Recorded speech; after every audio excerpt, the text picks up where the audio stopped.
Hello बच्चों, let's see this question. The coordinates of the middle points of the sides of triangle are 4, 2, 3, 3 and 2, 2. Then coordinates of centroid are. Centroid के coordinates क्या होंगे वो हमें यहाँ पर find करना है. तो सबसे पहले अगर देखें तो ये हमारा एक triangle है ABC, ठीक है, ABC और यहाँ पे इनके middle points हमें given है. तो ये क्या होगा D, this will be F and E. A के कोऑर्डिनेट हम यहाँ मान लेते हैं x1 y1, B के कोऑर्डिनेट ले लेंगे x2 y2 and C will be x3 y3 and D के कोऑर्डिनेट हमें गिवन है 4, 2, E के कोऑर्डिनेट गिवन है 3, 3, F के कोऑर्डिनेट गिवन है 2, 2. आगे अभी इसे सिंप्लीफाई करते हैं. तो यहाँ से हमें मिडिल पॉइंट के कोऑर्डिनेट गिवन है. तो मिडिल पॉइंट फॉर्मूला क्या होता है x1 plus x2 by 2 and y1 plus y2 by 2. तो ये क्या हो जाएगा यहाँ से. अब अगर हम देखें तो x1 plus x2 by 2 equal to हमें 4 गिवन है and y1 plus y2 by 2 equal to 2 given है फॉर AB. तो यहाँ से x1 plus x2 equal to तो 8 हो गया and y1 plus y2 equal to 4. ये हमारी फर्स्ट कंडीशन आ गई. अब B एंड C के मिड पॉइंट्स देखें तो ये क्या हो जाएगा for B and C that is x2 plus x3 by 2 is equal to 3. That means x2 plus x3 is equal to 6 and y2 plus y3 by 2 is equal to 3. That means y2 plus y3 is equal to 6.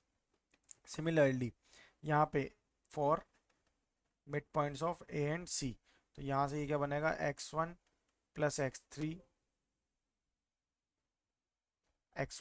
x3 by 2 is equal to 2. That means x1 plus x3 is equal to 4. ये third condition हो जाएगी first and ये हमारा होगा second and ये third. और similarly यहाँ से y1 plus y3 equal to क्या होगा 4.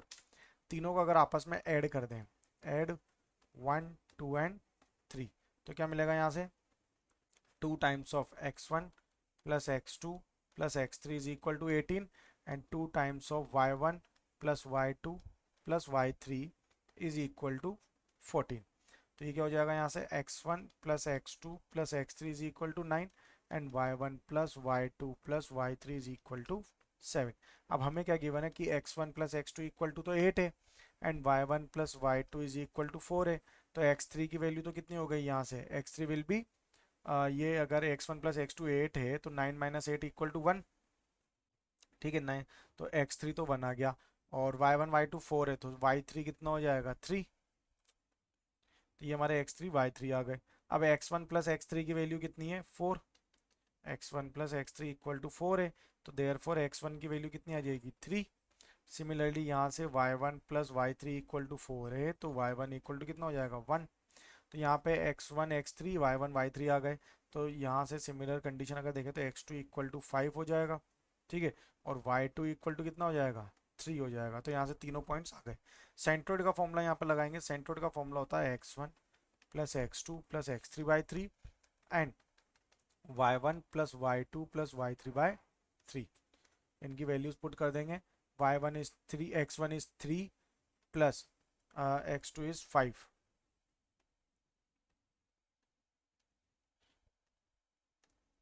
3 plus 5 plus 1 by 3 and 1 plus 3 plus 3 by 3 which is equal to 9 5 3 8 9 by 3 comma 7 by 3 that is equal to 3 7 by 3. यही हमें यहाँ पे फाइंड करना है. So final answer is option A.